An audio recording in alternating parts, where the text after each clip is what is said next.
Putain, mais je sais pas lire l'espagnol, moi. Ah, il y a la partition. Oh, mais je sais pas faire du piano non plus. Attends. C'est dans les séances des aiguilles d'une montre, hein, vers l'ouest. Vers l'ouest. Non, dans le sens inverse des aiguilles d'une montre. Okay. Ouais, bah si j'arrive à trouver ça, ça va être chaud. On va parler de richesse. Qu'est-ce que aiment les filles? Elles aiment le fric, parce que le fric, c'est chic. On va parler surtout de streameuses. On avait souvent abordé le sujet au travers de quelques vidéos, de ces streameuses qui, en toute honnêteté, te déclarent leur flamme en disant « J'aime l'argent, si t'es pauvre, dégage de mon stream, s'il te plaît.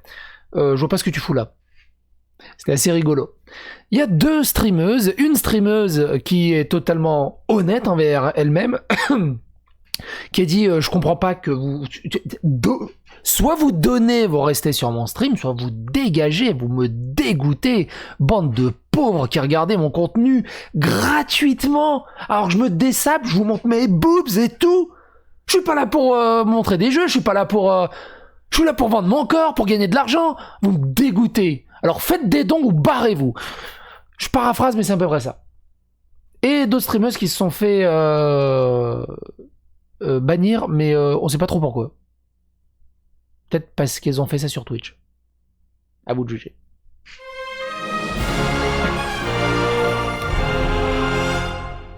Alors d'abord le petit truc. Donc on va surtout parler de, de cette personne-ci, qui s'appelle Catsplay Twitch. Mais avant l'autre, c'est eux.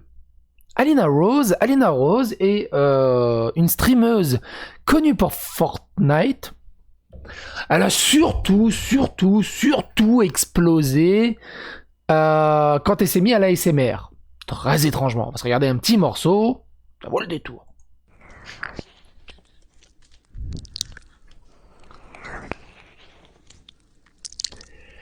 Et, alors après...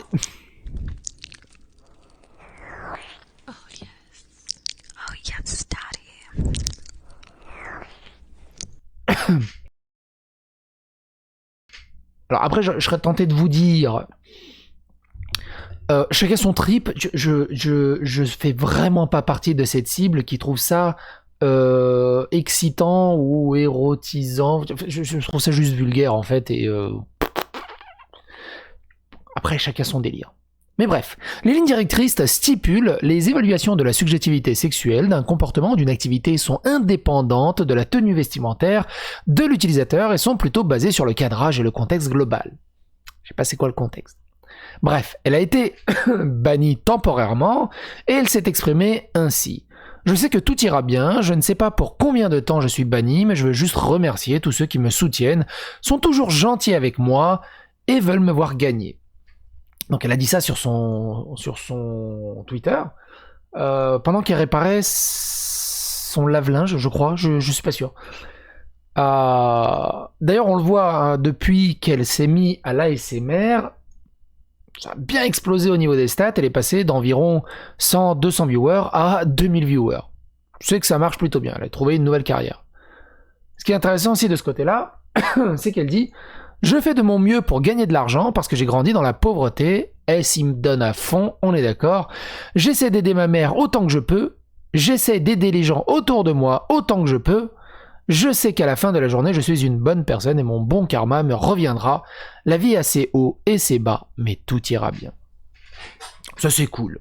Maintenant, de l'autre côté de l'échiquier, de l'autre côté du yin-yang, on a celle-ci. Une streamer Twitch critiquée pour avoir banni les téléspectateurs dégoûtants parce qu'ils faisaient des dons trop petits. Alors, moi ça me fait penser à une des plus grosses affaires dans le cas de ce genre de stream, que je vous invite à regarder la vidéo, je vous la laisse dans les fiches et dans la description. C'est tout simplement Invader V, une streameuse émasculanteusement un viewer chômeur car elle ne sub pas à sa chaîne. Je suis très content de ce titre, mine de rien. Et ça fait lieu d'une trilogie de vidéos. Invader V perd 87 000 abonnés, explique stalker ses donateurs pour les faire chanter, et après Invader V, des excuses publiques ridiculement ratées. C'est assez rigolo.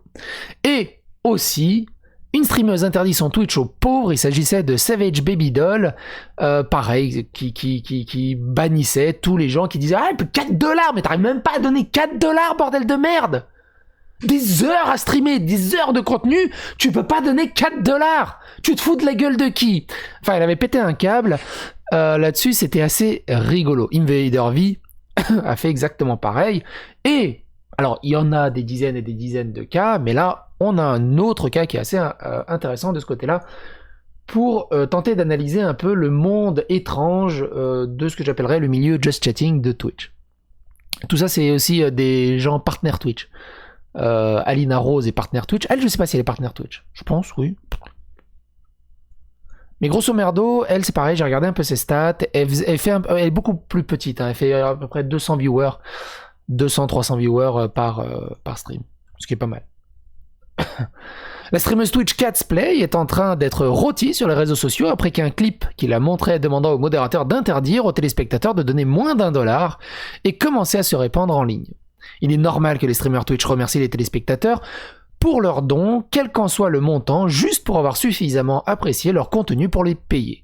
Ce n'est pas le cas pour Catsplay, cependant, car elle exprimait avec dédain, un dédain extrême, pour ceux dans sa conversation qui ne donnaient pas assez à ses yeux. Le 15 mars, un clip vidéo de la streameuse qualifiant les spectateurs de dégoûtants a commencé à se répandre sur Twitter. Beaucoup étaient contrariés par la façon dont elle se comportait sur la plateforme. Je vais interdire si vous donnez moins de 10 bits. C'est 10 centimes en fait. A déclaré Catsplay, si vous pouvez pas vous permettre de vous abonner à ma chaîne, partez. Je vous déteste les gars. Après, elle est obligée de faire ça gratuitement. Parce que si elle était directement en mode payant sur OnlyFans, où il y aura personne. Mais du coup, FL Buzz fait un peu la... C'est pas la garce, c'est la succube. C'est un peu la succube, tu sais, les dominatrix. Pour ceux qui ont joué à Yakuza 0, à un moment, on doit apprendre à une dominatrix à dominer. On est plus dans la succube, dans la dominatrix. Il y a des gens qui kiffent ça. Ils disent, ouais, mais pourquoi ils sont cons, ils sont allés caler sur un site porno. Ça reste du jeu. Ça reste du jeu. Le débat, c'est plutôt, est-ce que ça vraiment, ça passe sur Twitch? Ça place sur Twitch? C'est plutôt ça le débat. Après, si elle veut faire ça, bon. Elle fait une offre, il y a de la demande, donc bon, ça c'est pas grave. C'est est-ce que ça a sa place sur Twitch? C'est plutôt ça.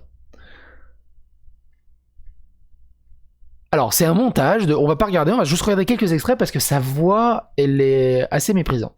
I fucking leave. You can't afford my channel.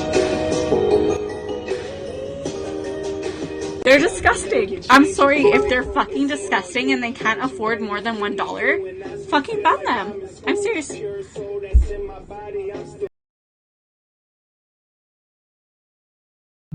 Voilà. Et en plus, elle a pas une voix très sexy, mine de rien, de ce côté-là. Mais après, on a tous des goûts un peu vrai différents de ce côté-là. On ne sait pas si la streameuse était familière avec les valeurs réelles des bits, car 10 bits équivaut à environ 10 centimes. Néanmoins, sa diatribe s'est poursuivie, où elle accuse les téléspectateurs de ne pas pouvoir payer sa chaîne et son contenu. Ils sont dégoûtants, je suis désolé, ils sont juste dégoûtants, et qu'ils ne peuvent pas se permettre plus d'$1. Putain, mais bannissez-les, interdisez-les, je suis sérieuse, elle a ajouté. Ils ne peuvent même pas se permettre un putain de $. Je ne veux pas de pauvres dans mon putain de chat. Elle a ensuite changé son évaluation, exigeant que ces modos interdisent tout spectateur qui donne moins de 100 bits. Je ne les veux pas ici, ils sont pauvres, dit-elle. Ce qui rejoint Savage Baby Doll qui interdisait les pauvres à son stream. D'ailleurs, je sais pas ce qu'elle est devenue. D'ailleurs, j'aurais pu aller regarder ses stats. J'en étais où? Je suis là. Ces remarques ne sont pas bien passées avec la communauté Twitch en général. Les téléchargeurs du clip original, désormais viral, a écrit « Je suis totalement d'accord avec les filles qui font leur truc sur Twitch, mais cette fille ne devrait pas être autorisée à s'approcher de cette plateforme. Oui, elle est peut-être ivre, mais elle est vile. Je ne peux pas croire que je la suivais, j'ai honte pour elle. Comportement dégoûtant, pour ne pas mentionner incroyablement ennuyeux, a fait remarquer un autre. D'autres, cependant, n'ont pas été si prompts à juger et pensent que cela fait juste partie de sa routine Twitch. Les gens payent beaucoup d'argent pour être maltraités par des femmes, et les gens payent encore plus d'argent pour que les femmes leur disent exactement quoi faire avec leur argent. Rechercher les findoms, la domination financière. a émis l'hypothèse un de ses spectateurs. J'avais vu une streameuse qui expliquait ça en disant que, alors je sais plus c'était quoi le terme exact, mais c'était un acronyme de distributeurs habillés. C'est des mecs, c'est des DAB, des distributeurs habillés. Alors mais en anglais, je sais plus c'est quoi exactement, mais en gros voilà, c'est ça, c'était un espèce de dominatrix où les gens c'était des DAB, des distributeurs habillés qu'on peut contracter à simp. On a fait une vidéo qu'est-ce qu'un simp aussi de ce côté-là. Catsplay n'est pas la première streameuse à être critiquée pour avoir attaqué les téléspectateurs pour de faibles dons, de loin, notamment sa collègue streameuse InvaderV a suscité autant de critiques après avoir affirmé que les téléspectateurs qui ne pouvaient pas se permettre un abonnement à $10 n'auraient pas dû regarder son flux. Jusqu'à présent, le contre-coup ne semble pas faire tomber Catsplay car elle a même remercié ceux qui la critiquaient pour lui avoir donné du poids. Seul le temps nous dira si le streamer se présentera pour s'excuser alors que les téléspectateurs continuent d'exprimer le mépris concernant sa diatribe virale. Si vous regardez bien tous ces gens-là, que ce soit l'autre, hein, elle est ultra devenue connue pas au moment où elle a fait de l'ASMR, au moment où elle a fait ça et au moment où elle a été bannie. Elle a propulsé sa chaîne de 100 viewers à 2000 viewers maintenant. Donc, être banni sur Twitch, c'est un peu comme un palmarès. Tu sais, c'est un peu comme les mecs dans les cités, ils disent « Ouais, mais moi j'ai fait de la tôle, j'ai fait 6 mois. Ah ouais, moi j'ai fait 2 ans. Moi je l'ai fait 4 fois. » Tu sais, c'est des cicatrices, c'est du palmarès, c'est du c'est de la bogossitude. Et au final, ça ne fait que monter au niveau statistique. Ça fait du buzz, ça fait du bad buzz, mais au final, quand le bad buzz se termine, bah il reste beaucoup de monde qui la suit et ça ne peut que monter de ce côté-là. Au final, il y a très très peu d'exemples de nanas ou de mecs, ça marche dans les deux sens, qui ont juste brûlé comme un zeppelin en plein vol et ont disparu. C'est très rare. Ces filles continuent de faire leur beurre et font leur petite niche et leur petit trou à défaut d'autre chose. N'hésitez pas à donner votre avis, votre opinion. Restez correct dans les commentaires. C'est en restant correct dans les commentaires qu'on arrive à maintenir un débat relativement correct. N'hésitez pas surtout à phagocyter l'algorithme de YouTube. Malheureusement, moi, je ne dispose pas d'attrait sexuellement, physiquement attrayant qui permet juste de dire et pouf, t'as 2000 partages sur Internet. Ça marche pas comme ça, malheureusement. Mais phagocytez l'algorithme de YouTube, partagez sur les réseaux sociaux et autour de vous, abonnez-vous, likez, clocher et on se retrouve pour d'autres vidéos. Bye.